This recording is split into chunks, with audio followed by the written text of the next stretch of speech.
ભર શિયાળો અને ઉનાળાની જેમ શાકભાજીના ભાવ દજાડી રહ્યા છે।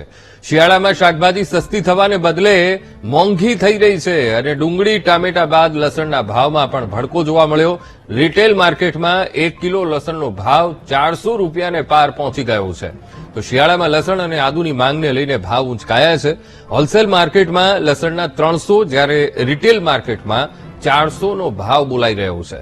તો શિયાળામાં શાકભાજીના ભાવ ઘટવાને બદલે અહીંયા તો વધી રહ્યા છે, ત્યારે માંગ પ્રમાણે માર્કેટમાં લસણનો જથ્થો ન આવતા ભાવ ઊંચકાયા છે। મહારાષ્ટ્રના માર્કેટમાં લસણની આવક ઘટતા આ ભાવ વધ્યાનો વેપારીઓ દાવો કરી રહ્યા છે। તો ગુજરાતમાં માવઠાને કારણે લસણની આવક મોડી થતા ભાવ વધ્યા છે એવું વેપારીઓ કહી રહ્યા છે। दिक्कत हो रही है भाव बढ़ने से। अभी तो सर्दियों में तो भाव कम होने चाहिए, लेकिन भाव बढ़ते ही जा रहे हैं। हरी सब्जी का भाव बढ़ रहा है, लहसुन का तो बढ़ ही रहा है। लगता है टमाटर भी इतने महंगे हो रहे हैं कि चलो सूप वगैरह बना के पियो, वो पी नहीं पाते। इतना भाव बढ़ता जा रहा है डे बाय डे। होलसेल में तो फिर भी 250 है, लेकिन अगर रिटेल में लेने जाओ आप तो 350 रुपीज kg है। नॉर्मली क्या होता है, पूरा बजट घर का खराब हो जाता है। पहले टोमेटो, फिर ये प्याज और फिर अब लहसुन।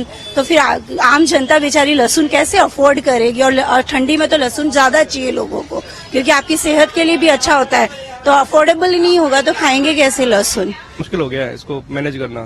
जो भाव पहले 100 रुपए 125 रुपए किलो आ जाया करते थे, अगर मैं कोविड से पहले की बात करूं तो आई थिंक मैंने कई जगह 20-25 रुपए किलो के भाव देखे। अभी वो 300 रुपए किलो 350 रुपए किलो पहुंच चुके हैं।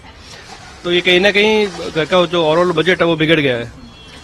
और जो उसको जैसे लहसुन गार्लिक है खाने के लिए अच्छा रहता है, तो लोग उसको प्रॉपर खा भी नहीं पा रहे हैं। अभी सर्दियों के सीजन में लहसुन और है क्या आपकी अदरक हो गया, सबके डिमांड ज्यादा रहती है, लेकिन अभी वो रसोई से दूर हो गया है।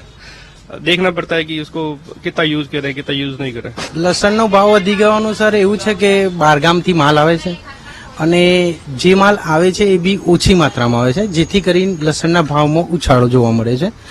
એક વસ્તુ કે 300 રૂપિયા અત્યારે લસણનો ભાવ છે, જે એપીએમસી માર્કેટ ગણીએ તો આપણે કે જે હોલસેલનો રેટ હોય છે, અને બહાર રિટેલમાં લગભગ 400 રૂપિયા કિલો વેચાતું હોય છે। 100નું 40નું 100 ગ્રામ એટલે 100 રૂપિયા 250 થયું ગણીએ તો આપણે। એટલે મહિલાઓના બજેટમાં આ ફેર પડે છે વધારે, અને વપરાશમાં ઉત્પાદન ઓછું અને વપરાશ વધારે છે, જેથી કરીને આ વસ્તુ બને છે। બીજી વસ્તુ એક એવી છે કે આપણા ત્યાં લીલું લસણ એની આવક હજી શરૂઆતના બેઝ ઉપર છે, જેથી કરીને આ પ્રોબ્લેમના કારણે લસણના ઉછાળાના અને માંગના કારણે આ વધારો જોવા મળે છે।